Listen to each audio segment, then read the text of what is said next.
Hello guys, इस lecture में हम डिस्कस करेंगे हमारे रिप्रोडक्टिव हेल्थ का इम्पोर्टेंट पॉइंट्स और हम इसका पार्ट 1 कंप्लीट करेंगे।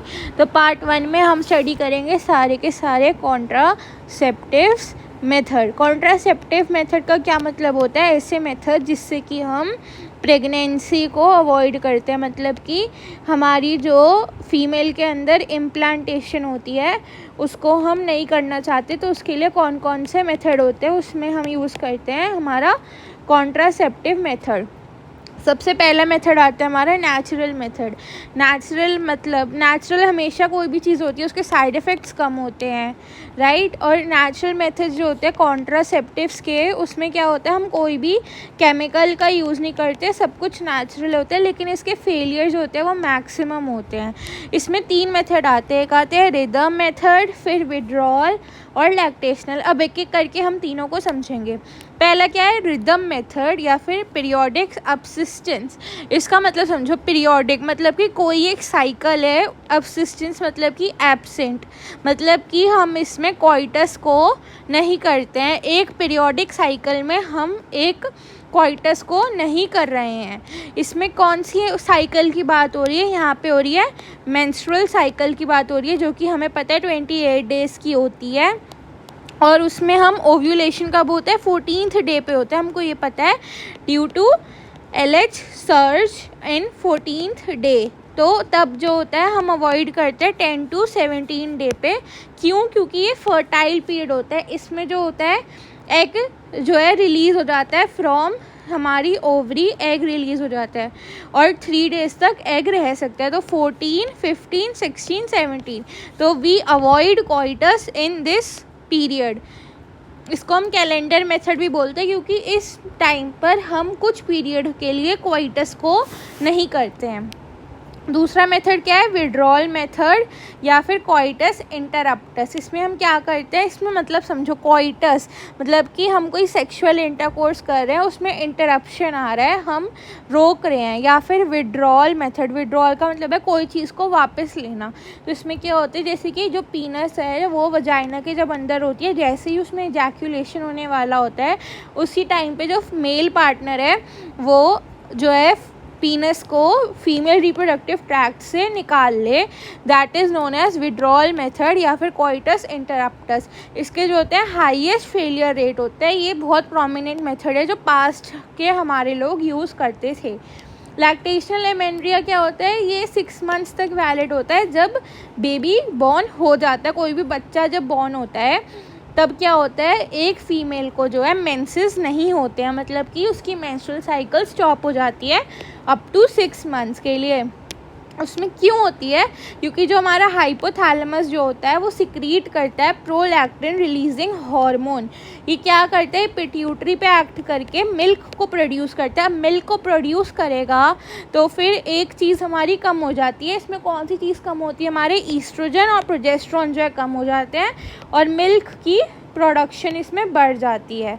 तो इसमें कोई भी ब्लीडिंग नहीं होती है, इसमें बस एस्ट्रोजन और प्रोजेस्टेरोन की कम हो जाती है मात्रा।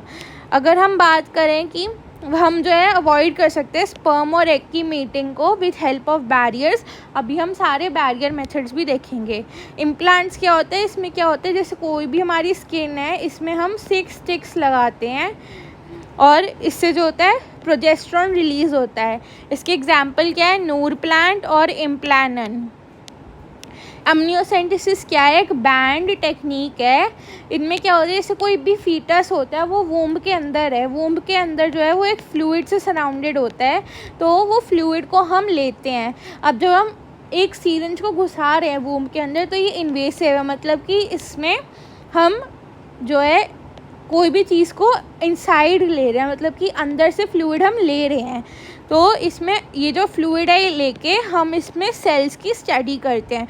सेल्स की स्टडी हम क्यों करते हैं? ताकि हम पता लगा सकें अगर बेबी में कोई क्रोमोसोमल एबनॉर्मेलिटी है, फिर हम उस पर MTP कर ले, मेडिकल टर्मिनेशन ऑफ प्रेगनेंसी। ये हम लेक्चर 2 में पढ़ेंगे।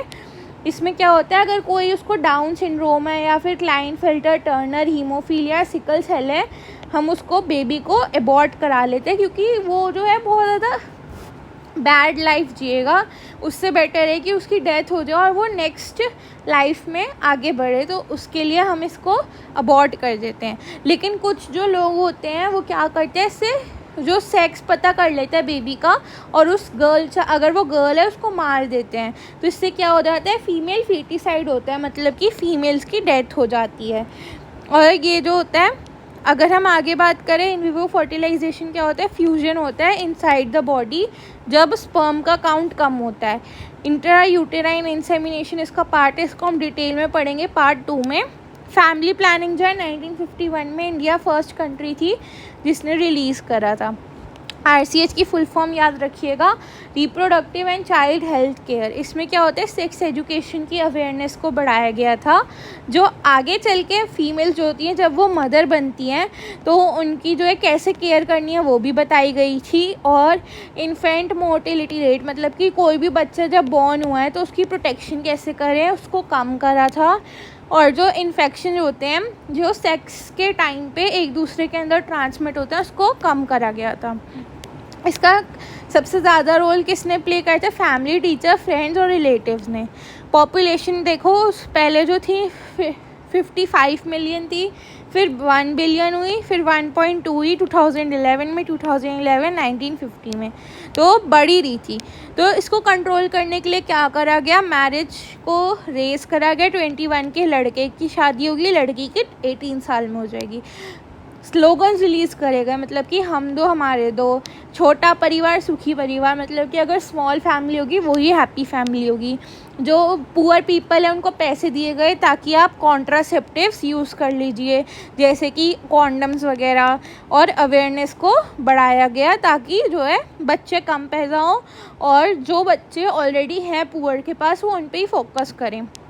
अब आइडियल कॉन्ट्रासेप्टिव क्या होता है, मतलब कि ऐसी कॉन्ट्रासेप्टिव जो हमारी प्रेगनेंसी को प्रिवेंट करे। तो कैसे होना चाहिए कॉन्ट्रासेप्टिव को, पहला कि वो इजीली अवेलेबल होना चाहिए, मतलब कि हर जगह मिल जाना चाहिए इजीली, चीप होना चाहिए। अगर महंगा होगा तो पुअर तो ख़रीद ही नहीं पाएगा ना। और इफ़ेक्टिव होना चाहिए ताकि वो प्रेगनेंसी को रोक सके, प्रिवेंट कर सके। इंटरफेयर नहीं करना चाहिए उसको सेक्सुअल एक्ट के, लेस साइड इफ़ेक्ट होने चाहिए, रिवर्सिबल होना चाहिए, मतलब कि जब अगर कपल चाहे कि वी वांट अ बेबी तो उनके पास बेबी हो जाए, लेकिन वो चाहे नहीं अभी हमें बेबी नहीं चाहिए तो ना हो, ऐसा हो सके। और यूज़र फ्रेंडली होना चाहिए। हमने नेचुरल मेथड पढ़ लिया और अब हम पढ़ने जा रहे हैं बैरियर मेथड को डिटेल में। बैरियर मेथड क्या होता है, इसमें हम यूज़ करते हैं लेटेक्स से बने हुए रबर के प्लास्टिक को। इसमें क्या करते हैं, हम एक बैरियर की हेल्प से फिज़िकली जो है ओवम और स्पर्म की मीटिंग को रोकते हैं। ये ओवम है, ये स्पर्म है, इसकी मीटिंग को रोक देंगे। तो इसमें सबसे पहले आते हैं हमारे कॉन्डम्स। कॉन्डम्स में हमारे पास क्या होता है, ये STIs को प्रिवेंट करते हैं, प्राइवेसी देते हैं, मतलब कि कोई जेनाइटल्स देख ना ले।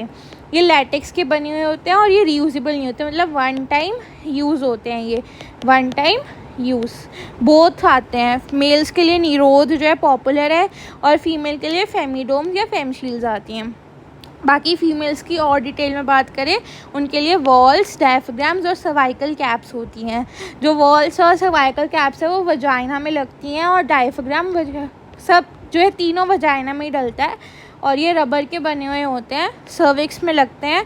इससे STI प्रिवेंट नहीं होता है, मतलब कि हो सकता है। STI तभी होता है अगर इंटरमिक्सिंग होती है फ्लूइड की, मतलब जैसे अगर ये पीनस है और ये वजाइना है, इसका फ्लूइड और इसका फ्लूइड अगर मिक्स हो रहा है तभी STI पॉसिबल है। अगर ये जो हमारा कवर है कॉन्डोम से और अगर यहाँ पे भी कवर है तो फिर इसमें जो है फ्लूइड नहीं कवर होगा। लेकिन अगर हम फीमेल्स की बात करें, ये एक्सपोज है, बट अगर मेल ने अगर कॉन्डम लगा रखा है तो STI नहीं हो सकता क्योंकि ये फ्लूइड जो है कांटेक्ट में नहीं आएगा, इससे प्राइवेसी मिलती है। अगर मैं बात करूँ केमिकल मेथड की, ये हम यूज़ करते हैं विथ द बैरियर मेथड। ही किस में आते हैं, jellies, foam, creams, barrier method के साथ यूज़ करते हैं ताकि हम स्पर्म को मार सके, फीमेल्स यूज़ करती हैं इसको। आईयूडीज़ क्या होता है? इंट्रा यूटेराइन डिवाइस, मतलब समझो नेम से, इंट्रा मतलब कि अंदर, यूट्रस के अंदर जो है हम एक डिवाइस को इम्प्लांट करते हैं। इसमें क्या होता है? ये रिवर्सिबल होता है और ये यूट्रस के अंदर इंसर्ट होता है। इसमें प्राइवेसी नहीं मिलती क्योंकि इसमें हम डॉक्टर या नर्स जो है वो ही लगाते हैं। ये जो है वाइडली एक्सेप्टेड होते हैं इंडिया में। और अगर एक बेबी हुआ है सपोज एक फैमिली में, तो हमने एक ही यूटेराइन डिवाइस लगा दिया, फिर जो है ये कुछ टाइम पीरियड के लिए होता है, 4 to 6 months या फिर 1 year, और फिर उसके बाद दूसरा बेबी होगा, मतलब ये गैप आ गया, इसको बोलते हैं स्पेस बिटवीन द 2 children। इसके टाइप्स 3 होते हैं, नॉन मेडिकेटेड, मेडिकेटेड और कॉपर। तो नॉन मेडिकेटेड में हमारे लिपिस लूप आता है। ये क्या करता है? फैगोसाइटोसिस करता है स्पर्म का, मतलब कि ये स्पर्म है इसको खा जाएगा। मेडिकेटेड या हार्मोन क्या करता है कि हम अगर हमारी ये यूट्रस है इसको जो है यहाँ पे सर्वाइकल म्यूकस जो है पतला कर देगा। अगर यहाँ पे इम्प्लांटेशन हो भी गया तो फिर क्या होगा? इम्प्लांटेशन हुआ यहाँ पे, लेकिन ये जो है ये जो है यहाँ पे कुछ है ही नहीं सपोर्ट के लिए, तो ये बेबी गिर जाएगा, कोई सपोर्ट नहीं मिलेगा। कॉपर आयोडीज क्या करता है? कॉपर आयंस को रिलीज़ करेंगे, फिर उससे क्या होगा? मोटिलिटी, मतलब कि स्पर्म जो है वो चल नहीं पाएगा आगे और उसकी फर्टिलाइजिंग कैपेसिटी कम हो जाएगी, मतलब वो फर्टिलाइज नहीं कर पाएगा ओवम को। तो ये कॉपर आयोडीज होते हैं। इसके एग्जांपल है CUT CU7, मल्टीलोड 375, इसके LNG 20 है, इसका लिपिस लूप है। पिल्स में क्या होता है? पिल्स में हमारी 2 आती है, कॉम्बाइंड और मिनी पिल्स। कॉम्बाइंड में एस्ट्रोजन और प्रोजेस्टेरॉन दोनों होता है और मिनी पिल्स में सिर्फ प्रोजेस्टेरॉन होता है। अगर मैं बात करूँ मैकेनिज़्म की, ये जो होता है जैसे मेंस्ट्रुअल साइकिल होती है तो उसके फर्स्ट to 5 डेज़ में लिया जाता है, फिर जो होता है ये 21 डेज़ तक रेगुलरली लिया जाता है। उसके बाद ब्रेक होता है, उसमें आयरन पिल्स होती है मोस्टली। तो आयरन पिल्स लेके अगर कोई भी ब्लड लॉस हुआ होता है, अनीमिया को प्रिवेंट करता है। ये अनीमिया क्या होता है? जब आयरन का लॉस हो रहा होता है बॉडी के अंदर। ये जो होता है ओव्यूलेशन नहीं कराती पिल्स। अब अगर एग ही रिलीज़ नहीं होगा तो इम्प्लांटेशन नहीं होगी तो म्यूकस जो है थिक रहेगा, कोई प्रेगनेंसी नहीं होगी। ये देखो फर्स्ट 5 डेज से कंटिन्यू करा, 21 डेज़ तक ली, फिर 7 डेज़ के लिए आयरन की पिल ली ताकि ब्लड लॉस को कॉम्पनसेट कर सके। सहेली क्या है? एक तरह की पिल है जो कि CTRI ने बनाई है, सेंट्रल ड्रग रिसर्च इंस्टीट्यूट ने। नॉन स्टेरॉइडल है, मतलब कोई भी हार्मोन इसमें नहीं है। ये क्या करता है? ब्लॉक कर देता है ईस्ट्रोजन के रिसेप्टर्स को ताकि एंडोमेट्रियम नहीं बढ़ पाएगी और इम्प्लांटेशन नहीं हो पाएगी, फर्टिलाइजेशन भी नहीं होती मोस्टली। ये हफ्ते में एक बार पिल लेनी होती है, इसके कम साइड इफ़ेक्ट्स होते हैं। इंजेक्टेबल्स क्या होते हैं? जब कोई हार्मोन को इंजेक्ट करते हैं, इसका सिंपल सा मतलब जो अभी हमने पढ़ा था नूर प्लांट में, उसमें आता है ये। मॉर्निंग आफ्टर पिल्स क्या होता है? इमरजेंसी कॉन्ट्रासेप्टिव, मतलब कि अगर एक कपल ने कर लिया coitus, they want to avoid the pregnancy, तो ये क्या करेंगे? जो फीमेल है वो पिल्स लेगी, उसके साथ साथ एक IUD अपने अंदर इंसर्ट करेगी। ये दोनों अगर वो काम कर लेगी विदिन 72 आवर्स तो जो है उसका प्रेगनेंसी नहीं होगी। इसमें जो है फर्टिलाइजेशन हो जाती है लेकिन इम्प्लांटेशन हम नहीं होने देते। इसमें आई पिल के साथ साथ 2 पिल्स के नाम दे रखे हैं, आई पिल और अनवांटेड 72, और हार्मोन रिलीजिंग IUD यूज़ करते हैं। क्यों? क्योंकि अगर हार्मोन रिलीजिंग होगा, अगर ये यूट्रस है हमारा, सपोज करिए यहाँ पे, ये म्यूकस जो है ये थिक नहीं हो पाएगा। ये हमने पढ़ा था, ये म्यूकस जो होता है वो थिक होता है, म्यूकस प्लग बनाता है। अभी म्यूकस प्लग जो है with help of hormone releasing IUD ये सपोर्ट नहीं होगा, तो ये डिसइंटीग्रेट होके सिर्फ हमारा यूट्रस ऐसा रहेगा। तो बेबी अगर इम्प्लांट भी हो गया वो गिर जाएगा, तो no implantation will take place. Sterilisation क्या होता है? ये हमारा लास्ट टॉपिक है। स्टेरलाइजेशन क्या होता है? सर्जिकल मेथड होता है जो हाईली इफेक्टिव होता है। सबसे कम साइड इफ़ेक्ट्स इसके होते हैं। इसकी पुअर रिवर्सिबल है, मतलब एक बार हो गया तो हो गया, इसको दोबारा हम ठीक नहीं कर सकते। इसमें क्या करते हैं? जैसे कि सपोज़ करिए ये हमारी टेस्टीज़ है, टेस्टीज़ से एक वास डिफरेंस जाती होती है हमारी जो मेल होते हैं उनके पास। तो इसको कट कर देते हैं यहाँ से।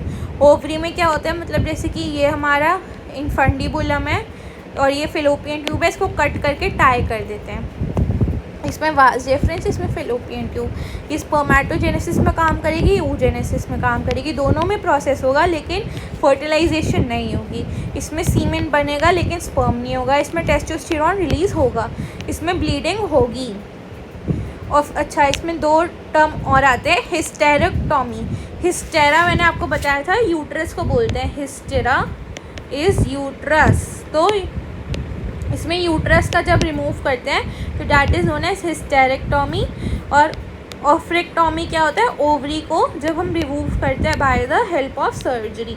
तो ये था रिप्रोडक्टिव हेल्थ का पार्ट 1। अगर आपको ये अच्छा लगा please like, share and subscribe. तब तक के लिए बाय बाय। इसमें बहुत मेहनत लगी है और टेक केयर।